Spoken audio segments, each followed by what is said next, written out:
बोललेलोच नाही. तुम्हाला सगळं आम्हाला माहिती आहे. प्रॉब्लेम तिथेच आहे, माहिती सगळंच आहे, ऍक्शन मध्ये शून्य आहे. म्हणजे बघा, विचार करा, तो शिखर धवन आज बॅटिंग करताना म्हणते मला माहिती आहे या बॉलला असं मारायचंय, मारलं नाही तर विकेट जाणार आहे. आपलं तसं होतंय, आपण बसल्या जागी नुसते उभे होत, करत काय नाही होत. माहिती सगळे. आमचे किती डॉक्टर मित्र तुम्ही हेल्दी बघितले सांगा ना, आणि त्यामुळे त्यांच्या सांगण्याचा परिणाम होत नाही हो. आपण केबिन मधनं बाहेर डॉक्टर काय सांगतात, त्यांची बघा डेअरी किती, म्हणून पहिले मी माझी डेअरी घालवली आणि मग तुमच्या समोर बोलायला. म्हणजे माहिती असणं आणि कोर्टवर ऍक्शन घेणं याच्यामध्ये फरक आहे. माहिती नसलं तरी चालेल, ऍक्शन मध्ये पाहिजे. आपण दुसऱ्या क्वाड्रंटमध्ये येतोय, मेंटल आस्पेक्ट. त्यातला पहिला भाग तर मी कव्हर केला. तुम्ही तुमच्याबद्दल काय म्हणताय, आज प्रामाणिक प्रश्न विचारा स्वतःला. तुमच्या लक्षात येईल काय नाही होणार. किंवा आपण भूतकाळात रमतो. मी कॉलेजमध्ये असताना मॅरेथॉन धावायचो, त्याचा आता काही काडी मात्रही उपयोग नाहीये. आम्ही हे असं खेळायचो, आता चालायला जा. गप्पा मारत बसू नकोस. हे काय समोरची माणसं फालतू खेळतात, आम्ही कसला बॅडमिंटन खेळ. जा ना, उभं राहा ना, तिथे खेळ ना बॅडमिंटन. ही आजकालची मुलं अशी करतात. तुम्ही जा ना, तुम्ही खेळा.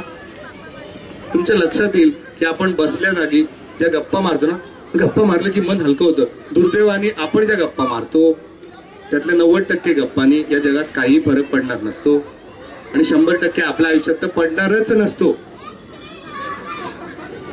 5 मैत्रिणी असतात, त्या कधीच संपूर्ण संख्येने उपस्थित नाही राहत. सॉलिड गप्पा रंगायच्या. ज्या दिवशी 5च्या 5 यायच्या ना, त्या दिवशी गप्पा लगेच संपायच्या. कारण अब्सेंट नसेल तर बोलणार कोणाबद्दल. तुमच्या लक्षात येईल, आपण इन्व्हेरेबली जे अब्सेंट लोक आहेत त्यांची कुचळक्या करण्यामध्ये धमाल चालू असतात. तीच मजा आहे सध्या. अजून एक मोठी मजेची कल्पना आपली काय आहे, 2 फॅमिली, 1 गाडी, शनिवार रविवार कुठला तरी बीच, मुलं मोबाईल खेळतील, बायका एकमेकांच्या साड्यांची, कपड्यांची, बांगड्यांची तारीफ करतील, जे जेंट्स लोक असतील ते बिअर पितील, नॉनव्हेज खातील, घरी अलाउड नसेल तर तिकडे गेल्यावर 100% खातील, आणि मग झोपतील संध्याकाळी परत. रविवारी संध्याकाळी रोडवर चुकूनही जाऊ नका, ट्रॅफिक जॅम असणार आहे, कारण सगळे परतीला निघालेले लोक ट्रॅफिक जॅम करणार आहे. तुमच्या लक्षात येईल की मजेची कल्पना असू नाही शकत, पण तीच मजा उरली आता. किती आपण म्हणतो देव घरी आल्यावर खूप छान वाटतं, आरती 15 मिनिटाच्या पुढे जाऊन दे. आपलं काय गणपतीची इथे दुर्गेची आरती नाही पाहिजे, गणपतीची फक्त. पुढल्या वेळेपासून 3 आरत्या म्हणायच्या, घाली लोटांगण, संपला. बघा आपलं मानसिक आरोग्य किती पॉवरफुल. माझे सासरे इथे आलेत, गणपती दूध पितो एक कार्यक्रम झाला होता, आठवतंय तुम्हाला? मी पण कॅलेंडरला दूध पाजून बघितलं होतं, प्यायलं होतं माहितीये का? ते माझे सासरे म्हणाले की असं धरून चाला की गणपती दूध प्यायला देणार आहे. हे काय रोज रोज गणपती दूध प्यायला लागला. तुमच्या लक्षात येईल की देवासमोर आपण प्रसादाचं ताट नटवतो कारण तो अजून खायला नाही लागला. आणि बाय द वे ते ताट कोणी घ्यायचं ना, हा प्रॉब्लेम आहे, कारण ते गार झालेलं असतं, ते जात नाही. तर तुम्ही घ्या, ते टाळाटाळ असते. बघा कसला सॉलिड देव आपल्याला आवडला. उपास करतो आपण, उपास ऍक्च्युली उपवासचा अर्थ आहे सहवास. तुम्ही जर उपवासाचे पदार्थ नीट बघितलेत, आपण नंतर जे डेकोरेटिव्ह केले ते नाही, सिंपल पदार्थ बनवायला खूप थोडा वेळ लागतो, 15 ते 20 मिनिटात जेवण तयार होतं.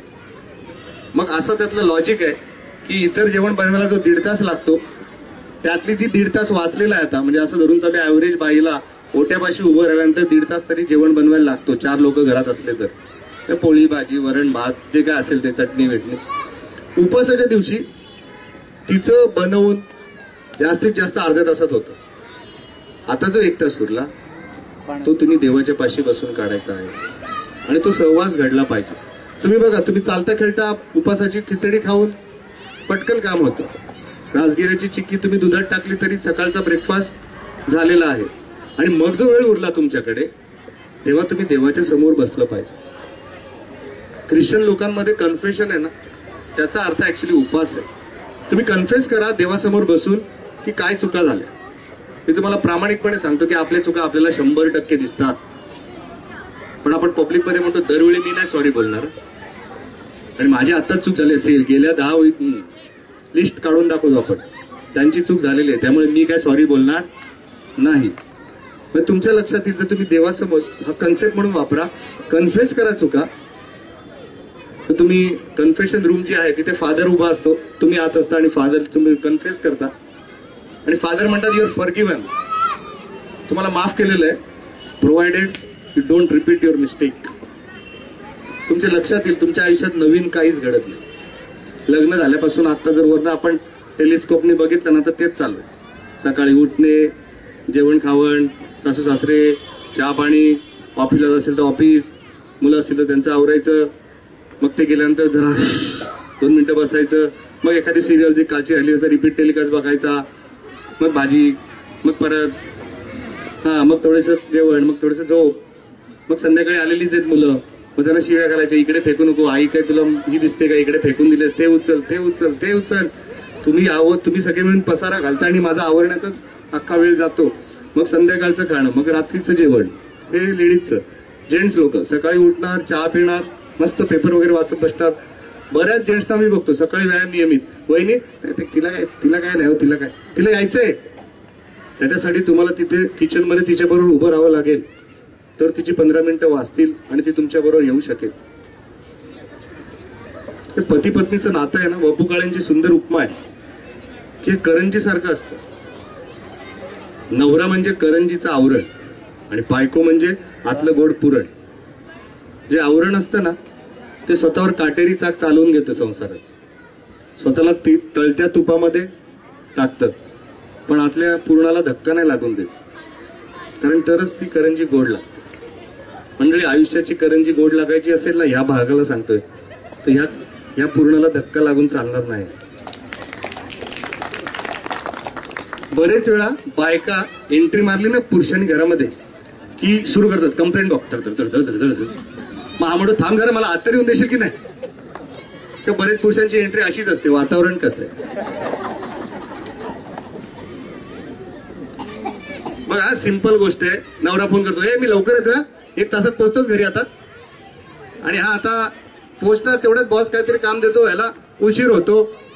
हा एंट्री केल्या बायको असतं, उशीर का झाला, बरं हा उत्तर काय देणार, का उशीर झाला, नाही गोटे खेळ गेलो, तो टाइमपास करतो, तो आपली घरात बस 24 तास, आणि मला आल्या प्रश्न विचार, काय त्यापेक्षा घरी नाही आलं तर बरं वाटतं, छा ऑफिसमध्ये 2 तास जास्त काम केलं असतं तर बरं झालं असतं. आता बदला. बायकोला काळजी वाटलेली 1 तासापूर्वी फोन केला होता आणि येणार होते, नाही आलं. नवरा आलेला आहे, बायकोनी ब्रीफकेस हातात घेतली, म्हणजे चला आपण जेवायला बसूया लवकर. बायकोनी नेहमीचा प्रश्न टाळलेला आहे.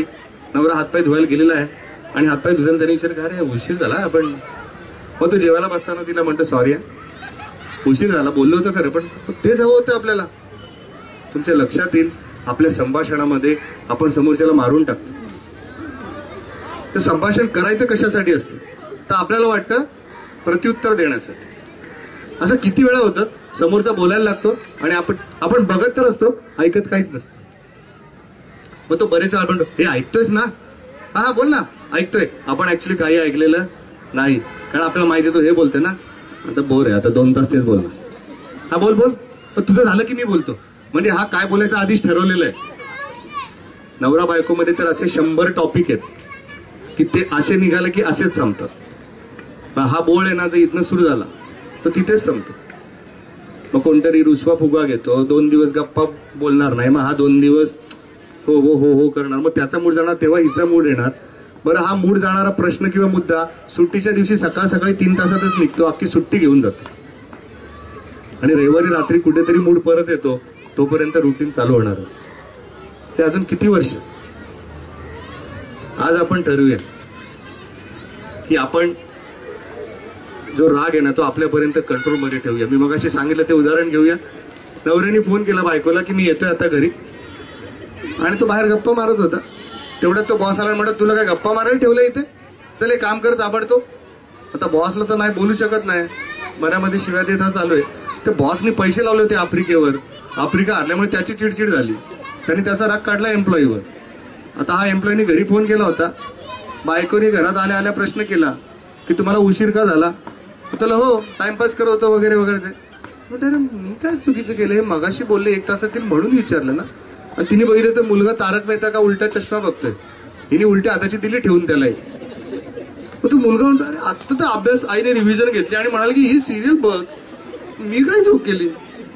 बरं तो आता काय करणार ना, तो असा दरवाजा उघडून बाहेरून बघतो ते कुत्र बसलं होतं, थोडं चला आमच्या दरवाज्यात नाही बसायचं. मंडळी हा राग ट्रॅव्हल झाला. आफ्रिका मॅच हरली काय, त्या कुत्र्यानी लात खाल्ली कुठे. आपल्याला आपला राग आपल्या पुरतं ठेवता आला पाहिजे. आणि मंडळी खरंच तेव्हा असं वाटतं ना आता भांडण करायचे, टाइम प्लीज घ्यायची, टाइम प्लीज. हे अर्ध्या तासाने बोलू. जपानमध्ये सेकंड वर्ल्ड वॉर नंतर गव्हर्नमेंट बद्दल प्रचंड तक्रारी होत्या. त्यात गव्हर्नमेंटनी काय केलं, रस्त्यावर येऊन सांगितलं की आम्ही तुमच्या सगळ्या तक्रारीचं तातडीनं निराकरण करू. फक्त अट आमची एकच आहे की आज तक्रार लिहायची, पण ती कंप्लेंट बॉक्समध्ये मात्र 3 महिन्यांनी टाकायची. 2 वर्ष ती कंप्लेंट बॉक्स उघडले गेले, एकही तक्रार नव्हती. कारण कुठलीही तक्रार 3 महिन्यानंतर तक्रारच राहत नाही. कारण तोपर्यंत नवीन तक्रार आलेली. तुमच्या लक्षात येईल तुमचे प्रॉब्लेम बदललेत. आधीचा प्रॉब्लेम आता प्रॉब्लेमही वाटेना असं झालाय. त्या प्रॉब्लेम बरोबर कसं जगायचं हेही आपल्याला समजलेलं आहे. पण त्यावेळी आपण जो अकांड तांडव करतो त्याने तुम्ही आरोग्य मात्र गमावलेलं आहे. आता तुमच्यापैकीच किती लोकांचे तरी केस असतील, कोणाचा गुडघा दुखत असेल, कोणाची पाठ दुखत असेल, आपण म्हणतो सगळ्या टेस्ट केल्या काय नाही सापडले. कारण मनाचं प्रेशर मोजणारं इन्स्ट्रुमेंट अजून जगात निघालं नाहीये. सायकोसोमॅटिक डिसऑर्डर, इथे डॉक्टर बसलेत, मेडिकली प्रूव्ड आहे की 4 मधले 3 पेशंट सायकोसोमॅटिक आहेत. बरं तुम्ही कुठल्या पेशंटला सांगितलं ना तुम्ही सायकोसोमॅटिक आहात, तर म्हणजे मी काय मेंटल आहे.